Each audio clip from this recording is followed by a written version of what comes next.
Non, ce n'est pas un film d'horreur, mais plutôt Cinémaniac! Ah! Bonjour mesdames et messieurs. Bonjour Eric. Bonjour Vital. Eric, là, qu'on commence J'arrive. l'émission. Voilà, tu es assis, c'est merveilleux. Oui. Ça va bien? Ça va très bien, Vital. Malgré l'accident? Oui, on s'est pas fait trop mal, Il n'y finalement. a rien de trop beau. Non, que ça. Et on commence une nouvelle série d'émissions cette semaine. Il s'agit de Cinémaniac. On va vous présenter aujourd'hui, en tout cas, 3 réalisateurs qui ont fait leur marque dans les années 80. Il s'agit, Vital, de... Bien sûr, on va parler d'Alan Parker, ensuite de l'allemand Wes Craven, et nous parlerons, bien entendu, de Steven Spielberg. Et on va avoir, dans quelques instants, on va avoir un extrait, ou plutôt plusieurs extraits des films d'Alan Parker. Il s'agit des films, des extraits de Birdie, de On verra Pink également Floyd, Angel Heart. Angel Heart, Ouais, c'est et plusieurs autres films. On va voir de quoi ça a l'air des films d'Alan Parker.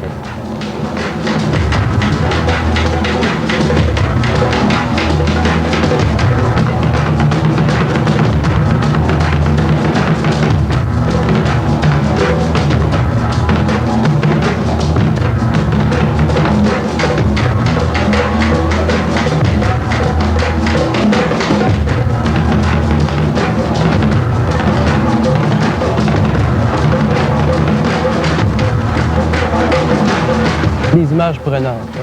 C'est du Parker. Puis du Parker, on va toujours dans le fond de l'âme humaine.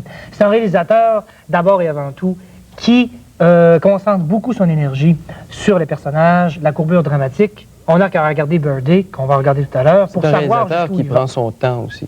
Prend le temps de montrer toutes les points de fuite des divers personnages, tous les caractères, prend le temps de nous montrer le caractère de chacun des personnages. C'est un réalisateur, comme tu peux le constater également, qui prend le temps de bien cerner le personnage. D'abord, au début, on connaît l'acteur principal à travers ses diverses facettes de sa personnalité.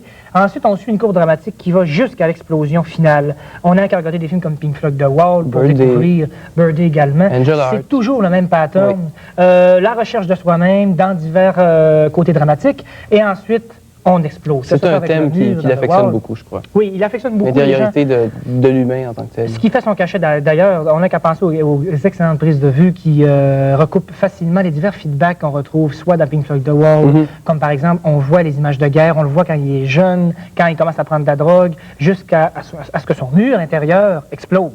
C'est un réalisateur qui a aussi une influence assez marquante au niveau du cinéma britannique, je pense. Il y a plusieurs réalisateurs qui s'inspirent un petit peu au niveau de l'atmosphère de ces films-là.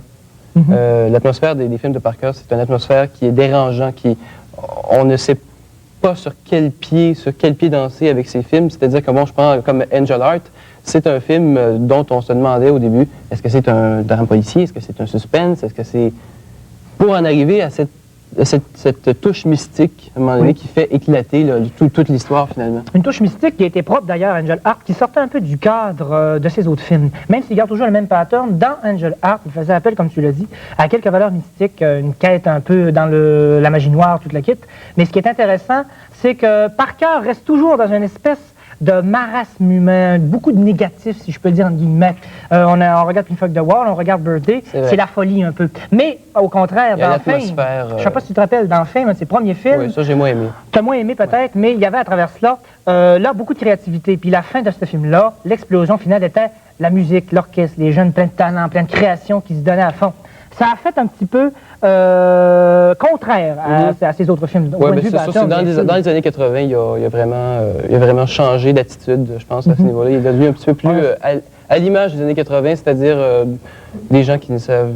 une atmosphère noire un peu, on ne sait pas trop où est-ce qu'on s'en va. Et ça reflète bien la société dans laquelle on vit, je crois. Parlant d'atmosphère noire, on peut regarder qu'avec Mississippi Burning, un de ses derniers films, il a fait appel à une reconstitution historique. Il a employé tout son talent pour développer quelque chose de bien profond. Vital, d'ailleurs, je pense qu'on va voir un extrait de Birdie, c'est ça?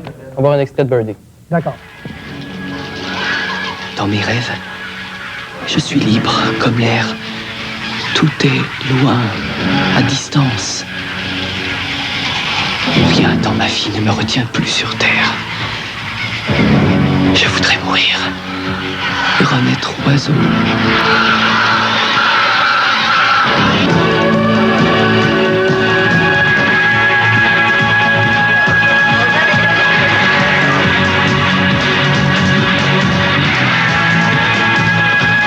Alors voilà, pour Birdie, qui faisait une clause à Alan Parker.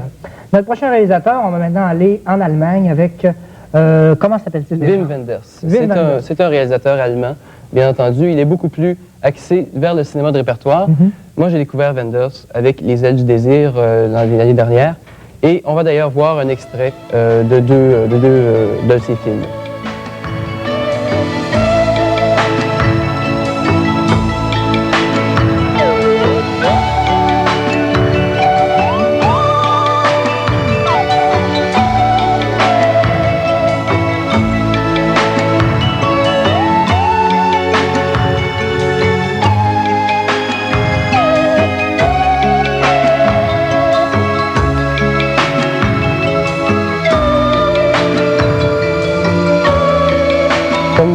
Constater, bon, c'est des images très prenantes. Les films de Wim Wenders sont toujours, au niveau esthétique, au niveau de l'image, c'est toujours très léché, très... C'est pratiquement, moi je me remporte peut-être, mais c'est pratiquement de la perfection au niveau visuel. On ne peut pas dire là perfection, ça dégage beaucoup. Il y a encore une marge entre la perfection. Un parallèle intéressant avec Parker et Wenders, c'est que tous les deux ont accès, encore une fois, à la psychologie du personnage. Et dans le film, je ne sais pas si tu te rappelles Paris, Texas. Ah, tout à fait, c'est un film merveilleux. C'est un film, selon moi, qui a été un des piliers pour des réalisateurs comme Barry Livingstone, qui a fait Rain Man. C'est inspiré carrément, je crois, de Paris, Texas. Effectivement, il y a un segment du film qui est inspiré beaucoup de la valeur de Livingstone dans Rain Man. On n'a qu'à penser à la scène d'avion, le refus, tout ça, pour ceux qui n'ont pas vu. En général, c'est un personnage qui... C'est avec... Il faut peut-être le dire, Paris, Texas, c'est avec Natasha Kinski et Harry Dean Stanton. Qu'on a vu, Harry Dean Stanton dans Alien, qui faisait un des personnages dans Alien, et on l'a également vu, on l'a vu dans The Last Temptation of Christ, dernièrement, il y incarnait Saint Paul apôtre. Et dans un autre ordre d'idée, c'est ça qui est intéressant avec Wim Wenders, c'est qu'il fait tout le temps des films différents. Dans le sens que, bon, Paris, Texas, c'est un film en couleur, qui a été tourné aux États-Unis, avec une histoire une histoire qui est contée de façon très linéaire. C'est une histoire très terre-à-terre, mais qui est vue d'une façon beaucoup plus, dans le sens plutôt, moi je pourrais dire spirituel, ou en tout cas, ça vole très haut au niveau du point de vue. Et on parle des Ailes du désir aussi, un film avec Peter Falk, c'est intéressant. C'est pas le personnage principal du film, mais il joue quand même son rôle à lui. Peter Falk joue le rôle de Peter Falk qui est en train de tourner un film. Et ça, moi je le dis, Vital, c'est mon film préféré. Depuis que je suis petit comme ça, j'en ai vu des films. Les Ailes du désir, d'après moi, c'est un film merveilleux. On va quand même pas trop s'évader. Ici, on resterait plus terre à terre. Vous me parlez que... C'est difficile avec Wenders de rester terre à terre. Justement. Vous me parlez que Wenders utilisait le noir et blanc, puis qu'il a fait abstraction à Paris, Texas. Mais parlons-en du noir et blanc. Est-ce que ça serait pour toi une forme d'intériorisation sur l'utilisation? C'est que l'utilisation du noir et blanc au niveau des Ailes du désir, c'est lorsqu'on a le point de vue des anges, parce que c'est l'histoire d'anges qui sont sur Terre et qui peuvent comprendre les pensées des gens. Et lorsqu'on est du point de vue de l'ange, c'est en noir et blanc. Et lorsqu'on est du point de vue des humains, c'est en couleur. C'est pas un peu subjectif, ça, ces histoires d'anges-là? Ça fait pas un peu non, pas du religieux? Tout. Ça a l'air... Ils n'ont pas du tout d'ailes. C'est des personnages très humains. On y croit. J'étais surpris, moi aussi, au début, c'est une histoire d'ange, mais on y croit tellement. Ça révélerait peut-être pas votre côté spirituel. C'est tellement en poétique. Vous avez peut-être, à la rigueur, une vocation spirituelle. Peut-être, mais on va voir des extraits, un extrait plus long de Paris, Texas, je crois. Paris, Texas? Oui, je crois. On regarde ça.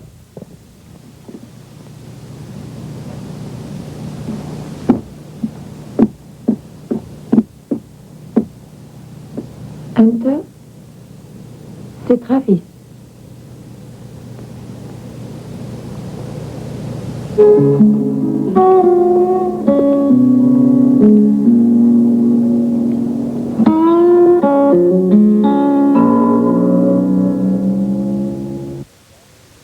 Eh bien, on va voir un extrait de Paris, Texas.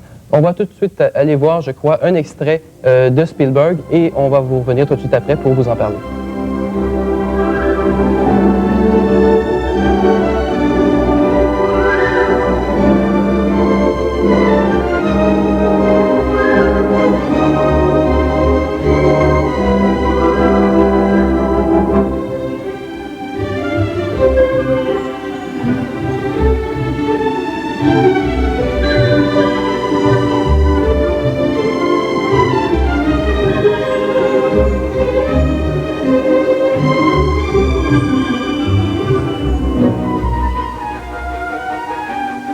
La couleur pourpre, je pense qu'il ne faut pas se le cacher. L'extrait qu'on vient de voir, C'est un des films qui a démarqué Spielberg de son côté fantaisiste jusqu'à son côté dramatique. Oui, parce qu'avant, c'était plus des films axés sur la famille. Bon, Katie, qui a eu un gigantesque succès, qui a eu mondialement, qui est connu mondialement. Ça a été, je pense, un des plus gros succès. Un des plus gros succès cinématographiques. Qui a véritablement marqué le cinéma des années 80, parce que Spielberg a du talent. Quand il fait un message, il passe.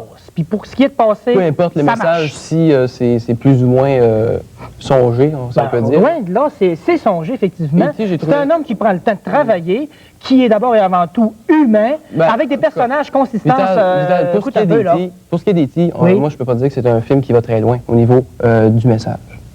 Ben parce que ça réveille notre âme d'enfant. Peut-être que dans votre cas, ça n'a pas réveillé l'âme d'enfant. Vous êtes une vocation religieuse, mon cher ami. Alors, il faudra peut-être revenir un peu sur le côté intérieur, enfant. Ce que Spielberg a déclenché depuis le début, c'est un homme qui a su évader son monde à travers la fantaisie, bien faite, avec une technique qui s'est maîtrisée.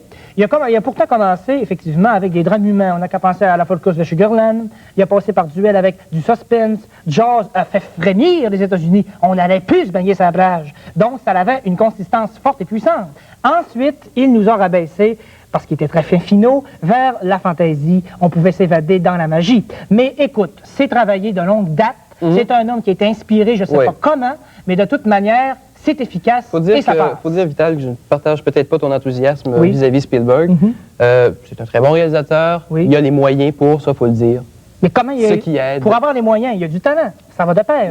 Pas nécessairement. Les États-Unis, les Américains ont souvent beaucoup les moyens et le talent n'y est pas tout le temps. Ah ben, vous pouvez pas dire ça de Spielberg. Là, je vous arrête parce que là, ça n'a plus de consistance. Je parle d'Américains. Je ne parle pas nécessairement de Spielberg. Parce que vous dites que s'il y a les moyens, c'est parce qu'il y a du talent. C'est pas nécessairement mais d'ailleurs, en passant, Spielberg est juif. Fait que ça pourrait peut-être... oui, c'est un juif, effectivement. Oui, mais ça change quoi dans son talent? Ça change que là, c'est plus un Américain.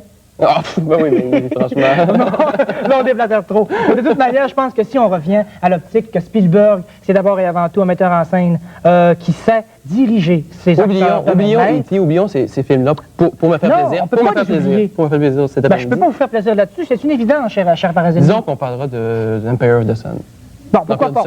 Mais avant de passer à l'Empire du Soleil, ça serait sage d'aller voir La Couleur pourpre. La Couleur pourpre qui est en fin de compte son tournant dramatique, parce qu'il a laissé de côté la machine à bonbons, il a laissé ça à d'autres producteurs, on l'a vu dans les Bacs du futur, il a tombé carrément dans l'aspect dramatique avec La Couleur pourpre. C'est parce qu'il y a aussi un aspect production de Spielberg qui... Bon, on met le nom de Spielberg en gros. Moi, c'est l'aspect commercial de ce réalisateur-là qui accroche.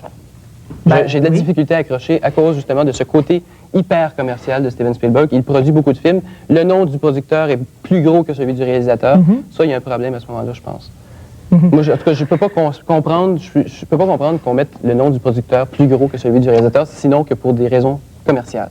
Mais je vous ferai signe, cher ami, qu'à chaque fois que son nom est mis en évidence, toute son équipe de réalisation, c'est en fin de compte sa propre équipe. Il a travaillé longue date avec Robert Zemeckis, etc. Donc, quand on voit son nom apparaître, c'est presque toujours sa même équipe qui revient. Je parle au niveau de réalisation, au niveau de production, il est avec Frank Marshall et compagnie, Kathleen Turner, pas Kathleen Turner, je ne me rappelle plus quoi. Mais de toute manière, si on a parlé de Spielberg, il ne faut pas se le cacher, c'est un homme qui sait diriger son public. Ah, tout à fait. Il était très habile. Non, il y a des réalisateurs qui nous touchent plus ou moins, puis bon, Wenders me touche énormément, Spielberg me touche un peu moins. Avant de passer, je crois, aux effets Spielberg, est-ce qu'il va y avoir un effet Spielberg? Donc, je crois qu'on n'aura pas d'effet Spielberg. On va conclure pour dire qu'en général, on a parlé de cette première émission d'une globalité générale de ce qu'est le cinéma. On va être encore plus percutant les autres semaines. C'est à vous de nous suivre avec attention et on va se faire un immense plaisir, je crois, d'aller de plus en plus à la profondeur des films et de ce fait, toujours et avant tout, de vous diriger vers ce qu'est le cinéma en général. À tous, bonne semaine. Bonne semaine.